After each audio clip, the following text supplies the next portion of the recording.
voice of FinTech.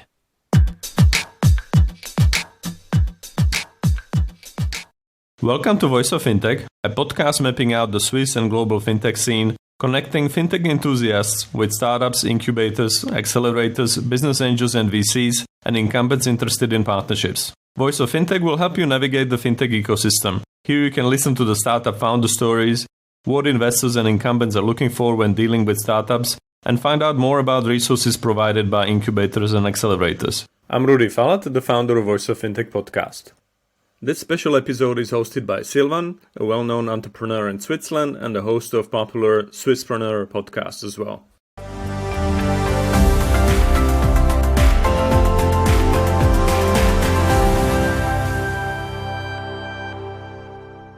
Welcome to the Voice of FinTech podcast. Silvan, it's a great pleasure to be here. Thanks for having me. You're the co-founder and CTO at Neon, a transaction account for everyday finances and probably one of the hottest Swiss startups at the moment. And before we talk about your success story, I want to talk about your personal background. You got your PhD in physics in 2010, and afterwards you went on to work for the management consulting firm Strategy Ant. And I just wonder, how do you actually end up in management consulting with a physics degree? Well, I had a great time doing my PhD, but I also wanted to see a world beyond research. A world where my work and what I do has a visible impact, and where I can get short-term gratification. Back then, I thought that consulting can deliver on these wishes. Makes sense. And in that regard, was like entrepreneurship ever a career option for you? Because that would also allow you to see the world and do many different things, right? Yes, absolutely. And actually, entrepreneurship was quite common among my peers. Mm-hmm. There are quite a couple of life science and biotech startups in Munich, which were founded by physicists. Makes sense. But did you also really actively, consider that as a career choice for yourself, or was that not really an option back in the days? Back then, I really felt that this is it in terms of doing research. I really wanted sort of do some very practical stuff, very hands-on, immediate impact. And even starting a biotech startup means putting in a lot of effort now for an uncertain payback in the distant future. Yeah. So the strategy consulting was the better option for you at that time. That was my point of view back then. Makes sense. So it was also at Strategy Ant that you then met Jörg Sandrock, one of your co-founders. Can you talk a bit more about how you actually met and how that happened? So when applying at a strategy consultancy, you have a couple of very hard interviews, which are quite selective. Yeah. And then once you made the pick, then the consultancy tries really hard to sell you on the job, to pick them. And this job was Jörg's for Booz & Company. So he really sold me on strategy consulting. Fantastic. So he was able to convince you to join them. And then later down the road, at a certain point, you realized, hey, you actually make a good co-founding team. So was there any specific moment when you actually realized, hey, we would actually be a great team to start a company together? Mm-hmm. So we had worked together on a couple of banking projects, and we knew that we share the same view on the world, and we share a similar set of values.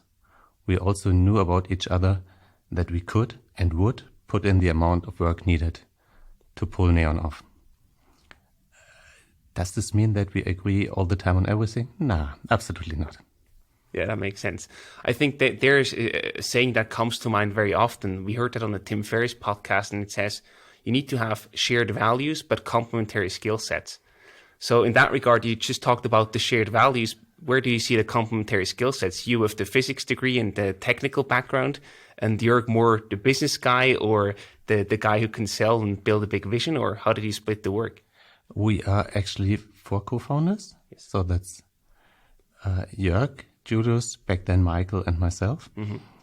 And so we share very complementary skill sets in the sense that Jörg did work for a bank before, for Deutsche, and there he worked for the venture arm. So he brought in a lot of the skills needed for investor relationship management, but also to really understand banking from a business perspective. Mm-hmm.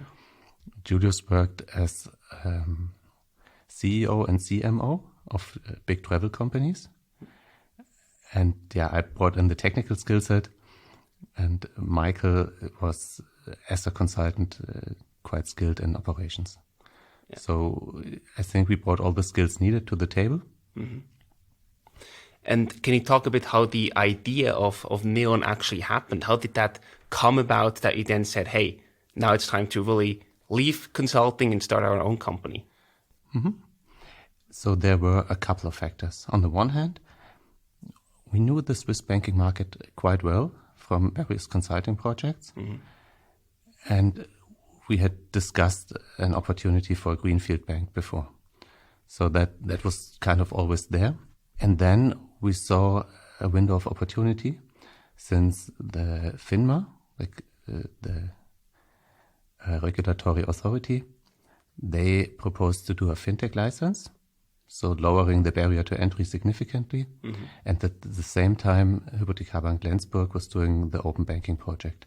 So from a reg perspective, as well as from a tech perspective, it seemed a lot more feasible than 6 months earlier. Awesome. I think, talking about the right timing, this is probably exactly the signs that you're looking for, right? Banks opening to also be able to integrate or work with other companies, and then also the FINMA regulations that just make it easier to enter the market. I think that's the perfect timing right there. It could have been. Okay. Fun fact, the FinTech regulation, the FinTech license came only about 2 years later.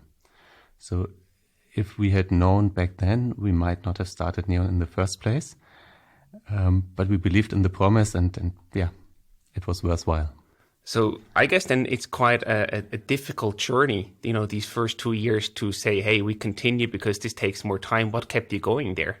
So the first 2 years were pretty much spent first year really fundraising, looking for partners, honing the business plan, the concept, building a prototype. And then the second year was building an MVP, launching a beta product. What we didn't do was wait for the FinTech license. Instead, we discussed with HBL, which we selected as a technical partner quite early on. And temporarily, they offered us to use their license, mm-hmm. doing banking as a service, if you will. And that worked out so well that we're still doing it. So then you said, we don't need a banking license ourselves. We just have a good partner and can actually do it through them. Exactly. Yeah. Fantastic. And, if you really reflect back on your decision to start a company, you were basically making a good career in strategy consulting. And at a certain point in time, you had to make a decision to say, hey, I take the leap, I leave my probably well-paying job and start my own company with a lot of risk and uncertainty, something that wasn't too appealing for you back in the days when you finished your studies. So how do you make that decision? Is that something that came easy to you, or was it really also a struggle to say, okay, I'll leave my well-paying corporate job and I now start my own company? So back then we had done 2 or 3 projects which were not so fulfilling. As in, you create a concept, but then the client doesn't really get it. The concept is never being built. So I was a bit frustrated, and I decided to take a sabbatical. So in the 4th quarter of 2016, I went surfing in Indonesia. And there and then, I had a couple of phone calls with Jörg, and then he visited me for 3 weeks, and we jointly wrote the business plan. And for me, it was 100% clear that this is it. If we don't do this, then I will never found a company. Was there anything in particular that gave you that feeling that this is really now the time where we have to make it happen? This is the moment where I have to go all in to a certain degree. Was there any sign or any feedback that really convinced you or gave you that feeling? There was not a single one. Mm-hmm. It's more like it felt like everything came into place talking about this timing window of opportunity. Right. And that also included the team, because Jörg was quite willing to also leave his well-paying strategy consulting career, and we had more or less reached out a little bit to Michael as well. Mm-hmm. So there was the opportunity, there was the timing, there's the team, and I don't think it gets much better when starting a company. Yeah, that's right. Can you talk a bit how you then also felt like? Were you just thinking about the idea day and night? Were you really motivated and just couldn't stop working around that idea, that business plan? Or how did it also show in practice that you were really motivated to get started on the company? Exactly this. So there was a lot of intrinsic motivation to do this, to work on this. And it was really lots of ideas, not a lot of fixed points. And this was the time when we really sort of decided on the cornerstones of how Neon looks like today. This is like one piece. Like we really wanted to make this happen.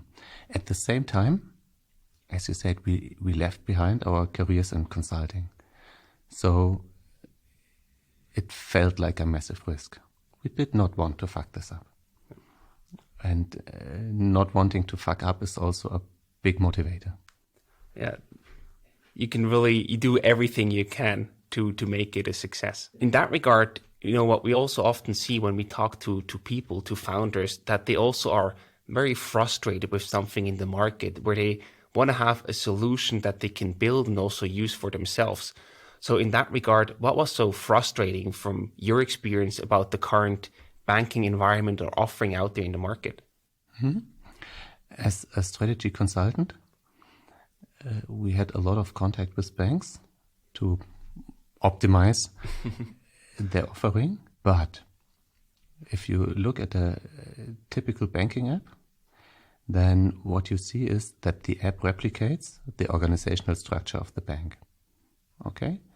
So the self-service piece of an app looks like the forms that you fill in when you are in the branch of a bank. Mm-hmm. You get push products that you don't actually need, but which are quite profitable for the bank. If you want to actually check your balance, well, at least back then you had to click a couple of times until you really see your transactions and your balance. So it's not optimized for the client and for their needs and wants, but optimized for the or for the service offering of the bank. Mm-hmm. Got it. And what do you do differently in that regard? Like, what's your USP or your access to it where you say, this is really the niche and the better offering that we actually create here? So we set out to build the best banking experience for Swiss retail clients. This means that everything we build has the client front and center. And since we do this with a very small team, we can offer our product truly for free for the clients. And even when you get the most basic standard Neon free account, you get the full functionality and you get the lowest fees in Switzerland. And in that regard, offering that for free, that can also be a real challenge, right? I mean, you also have bills to pay and salaries to pay, basically. So I just wonder, how do you solve this business model or revenue stream challenge? How do you actually make money? So the magic ingredient here is that we are a very small and nimble company. We have about 20 employees. And just for comparison, Credit Suisse has 50,000 employees. So this allows us to live off a much slimmer margin than our competitors. Specifically, how do we earn money? Our revenues come from card interchange, from some premium plans such as Neon Green, and then also from finder's fees when clients buy partner products via the Neon app. Got it. And which one of these three revenue streams is your largest or most important one these days? Card interchange, clearly. Yeah. But obviously we're trying to increase the other revenue streams as well. Got it. And on a different note, Switzerland is quite a small country, but you already managed to acquire more than 70,000 users and clients, basically. So I just wonder, how do you actually do that? Because that by itself can also be a big challenge for B2C companies in Switzerland especially. So how did you win clients in the early days? How did you make that happen? Mm-hmm. Since Switzerland is a small market, we were the first independent banking challenger. And that means we did receive a lot of press attention. Yeah. In particular, there was a very detailed television spot in Kassensturz explaining how much clients actually pay for the bank account when including the hidden fees. And this has given us a massive boost in early 2020. The other magic ingredient is that we did a couple of campaigns with Coca and Daydeal, which paid off quite nicely.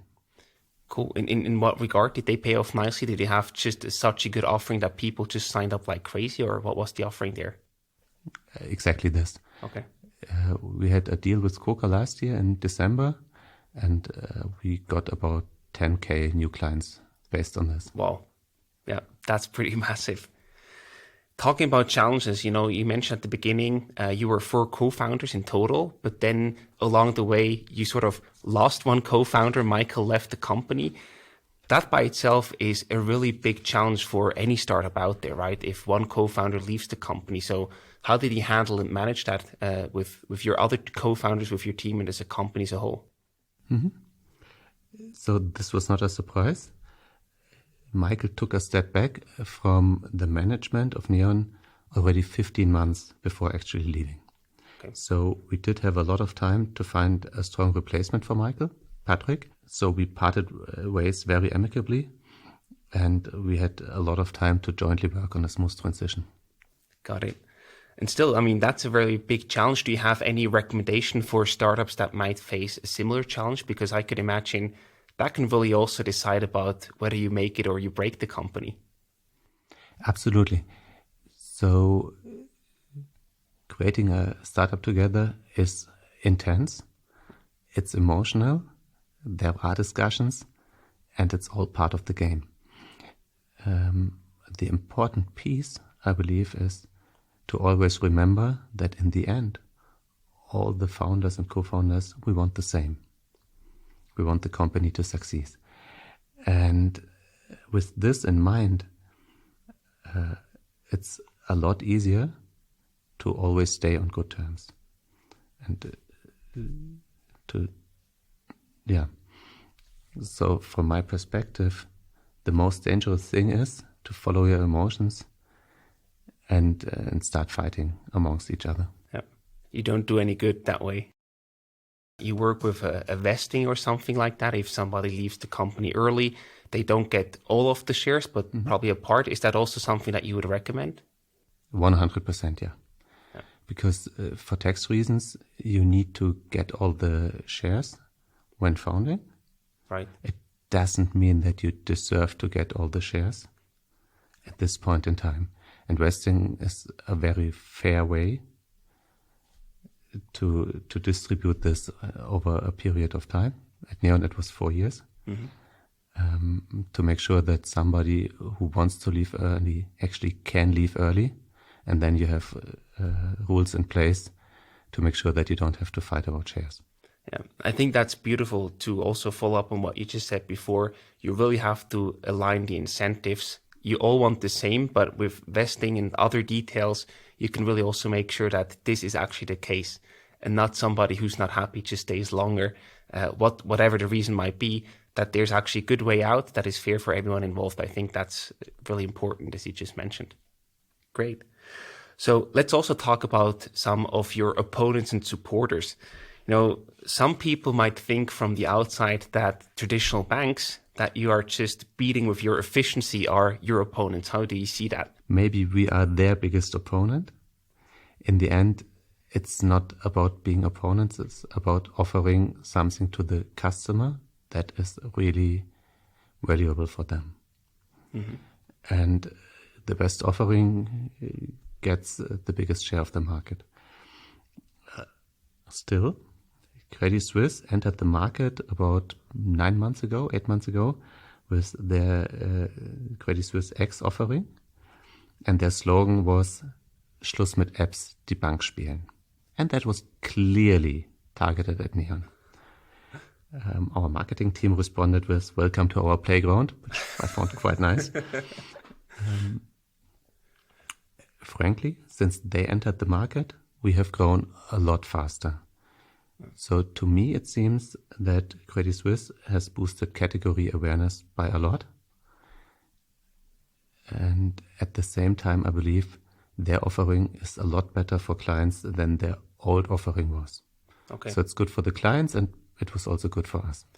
And that's really interesting, so, because that's something that you can often see, right? If bigger players enter the market, they also educate the market and sort of open doors to potential new clients. And then you, as a probably smaller or younger company, then can benefit from that.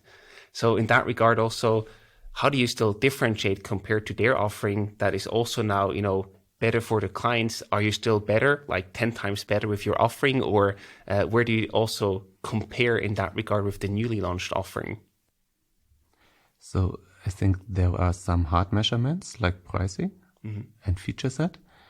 And there we are significantly better in both regards. And then there is more soft factors like customer service and user experience. I'm extremely convinced that we beat them by a lot in both disciplines, but it's a lot harder to prove. Right, that makes sense. So overall, you would say you're happy that Credit Suisse entered the market because at the end, you can reap the benefits? In a way, yes. Fantastic. And there are also other neobanks like Revolut or TransferWise from abroad. In what way do they also interfere with your market dominance here in Switzerland, or do you see them as competitors, or how do you perceive them?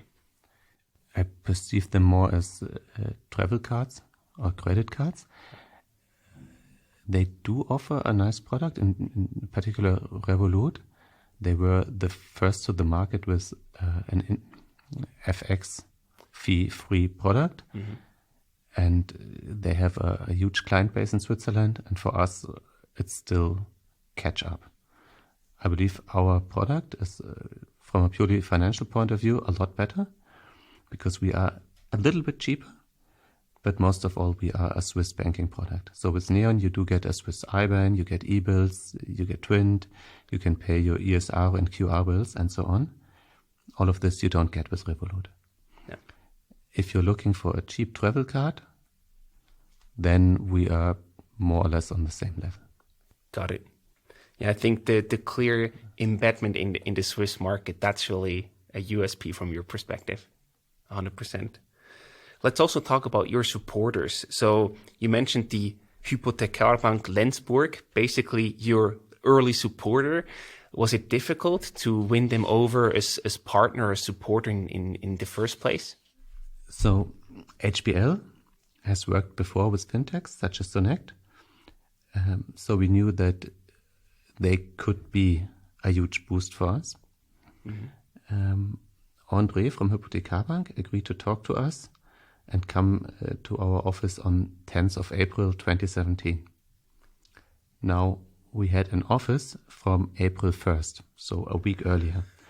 In this week, we frantically renovated the office, we bought furniture, we printed leaflets, we put posters on the wall to look like a proper established company.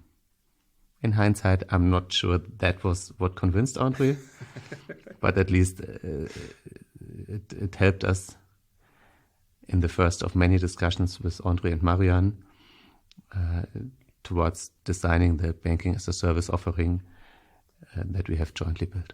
Got it. And I know you cannot go into details here, but people might wonder, how does such a collaboration look like? Like, do you have to pay them an annual fee to use their services and infrastructure? Do you have like a revenue share, or how do you actually also cooperate with them on a business level? For 90% of the stuff that we consume in terms of banking as a service, we pay them an annual fee. So it's our business risk. Yep. And it's also our business gain. If stuff works out very nicely, there are a few things where we do revenue share. Okay, got it. And let's also talk about your first investors. also very important supporters from day one almost. You have well-known investors on board like Markus Oswald, Mike Knaff, Adrian Bührer. So how did you convince them and win them over to take part in your journey? There were many, many discussions, in particular with Markus. And I still remember Markus taking extremely detailed notes, asking many questions. And at some point he decided Neon was worthwhile investing. What exactly convinced him, I can't even say. With Adrian and Mike, it was a bit easier. I think we talked 2 times. They had a few critical questions. Mm-hmm. But I mean, that's pretty normal, right? Along the process. And usually the more questions you get asked, the better, because then they are engaged. They are seriously considering a potential investment. And it's not just like silence, I don't want to hear or talk to you anymore. So that's actually a good sign. Another investor that joined later down the road is the TX Group, as an investor, but also as a marketing support. Can you talk a bit more about how they support you beyond the pure financial investment part? Mm-hmm. So TX has a lot of ventures, and that means they have a very professional venture arm. I believe they bring a lot of value to the table, on the one hand side for me, because I can use their tech expertise. They have a network I can call with all the questions I have. But they also bring a lot of value to our marketing team. Again, on the one hand side for media coverage, clearly, but also for their marketing expertise. Got it. And that really allows you to stay in that efficiency that is so important to you. Talking about media, you also joined Höhle der Löwen in Switzerland, a TV show where people also make investments. And there you also convinced Roland Brack, and you then also got access to his platform. I even saw on the daily deal platform of Brack.ch that there was a Neon giveaway, basically. So can you also talk a bit about the reactions that you got after appearing on the show and how Roland Brack also supported you? Höhle der Löwen, the show itself, it was a boost, but not as big as we expected. That was a bit of a surprise to me, being a German, and in Germany it's a massive show. That's crazy. Here in Switzerland we were part of the first series, and it wasn't that known, I believe. Right. But still, the day deal was extremely successful. So being able to use Roland Brack's platform was quite helpful. And then also, frankly, we could really use the cash from Höhle der Löwen. A fair point. Yeah. You know, talking about the TV exposure not living up to the expectations, what do you actually get out of such a TV appearance? Do you get just more clicks on your website, or do you actually also generate more clients and signups? Or what can people expect if they consider themselves joining such a TV format? Mm-hmm. So we got clicks, but as I said, it was not a massive surge. Mm-hmm. And in particular, it was not a massive wave of signups because of the TV show. But then the day deal was on the day after, and that generated a lot of signups. Okay. Now, is this a combined effect? Maybe, but I'm not a marketing guy. I can't really say what's what here. It's difficult to analyze, but probably like appearing on the TV show in your case helped you to build awareness or a certain brand building. But then the day deal platform really helped you to convert people because there was a clear call to action. Mm-hmm. So if you look at the current numbers, you have more than 70,000 clients so far. You just recently raised 7 million from existing investors. And also on top of that, you did a 5 million tokenized crowd investment, which was super surprising because I think you were also really the innovators there who did that for the first time on that scale, and it worked magnificently. Do you have anything to share in that regard? Because that's such a cool achievement and something that we haven't seen in Switzerland before. It was a fantastic ride. It was totally unexpected. When we discussed whether or not we were going to do that, the line of argument went a bit like, we don't really need the money, but it would be cool to convert clients into ambassadors. Yep. And to really have our clients participate in Neon. And then the amount of money we took in, total surprise here. And I mean, that happened just within a few hours, right?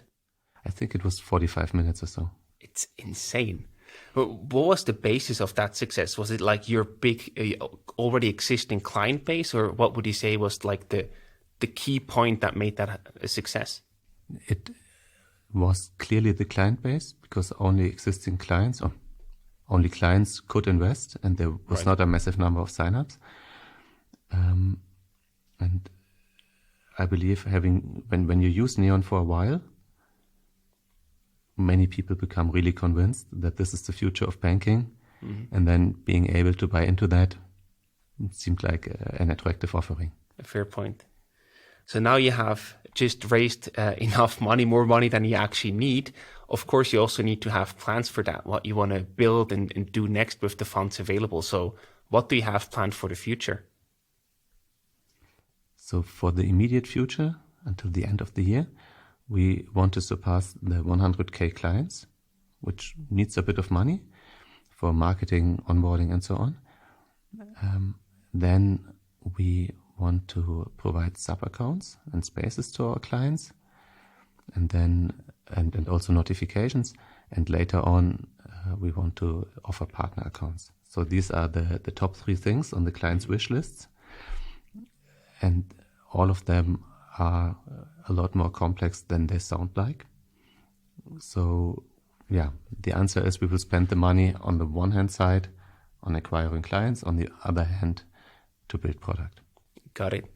Do you also plan to go into the investment space or a completely new and never seen product? We're discussing many things. I personally believe that neo-brokers in Switzerland, so that's Swissquote, they are not yet at the level of the international competition. So there may be space there in the future. Will Neon go that way? We don't know yet. Makes sense, yeah. We'll see. We are curious and excited to see what you will have in store for us. But myself as a user, I tried Swissquote, and it's still very expensive if you compare it to American companies, for example. But as always, there are pros and cons, so you have to find the right solution. Maybe one day that will be Neon. So what we also always like to ask our guests is about their favorite resources and gadgets. So do you have any books or blogs, podcasts that you can recommend to our listeners that you use yourself on a regular basis? Absolutely.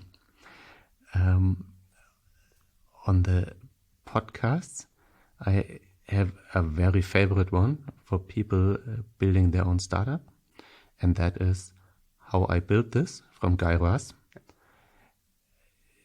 Because, typically when you hear about a startup, you hear about all the successes and the highlights and everything was a smooth ride. Yeah. But actually it wasn't. I don't know a single startup where everything was smooth sailing. And Guy Raz really puts his finger into it and elicits all the funny stories and what really happened. And to hear these stories sort of gives you a good benchmark of what it's like, and that you don't have to expect smooth sailing. Right. Then I listen to the Doppelganger podcast. It's a German tech podcast, which I believe gives extremely good market insights. And then the Happiness Lab, which allows me to focus on what makes me happy and gives a different perspective. Cool. And in that regard, what makes you happy? What is it that, puts a smile on your face? There are many things that can put a smile on my face. So at work, whenever we achieve something, whenever we have built something new, that certainly will make me happy. Then I have a 3-year-old kid. He can always pull it off. And then when I really need some rest, I will go skiing or surfing for a couple of days. Cool. And you mentioned it yourself, like startup life is not always sunshine and rainbows. So there are also dark moments and challenging days. Now we heard your impressive story. Was there ever a moment where you thought, that's it, I'm going to quit, that's not going to work? Actually, no.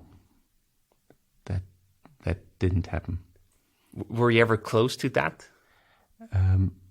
Look, there's two questions